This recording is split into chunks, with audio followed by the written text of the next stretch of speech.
भंडारे के लिए बोल दे।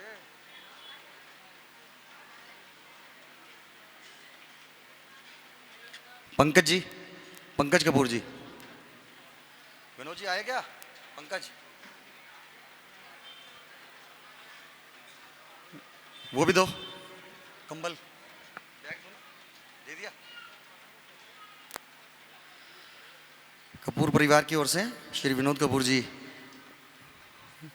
प्राप्त करें। श्रीमती साधना कपूर जी से भी निवेदन है, कृपया व्यासपीठ पर आकर पूज्य महाराज जी का आशीर्वाद प्राप्त करें। साधना कपूर जी आ जाओ।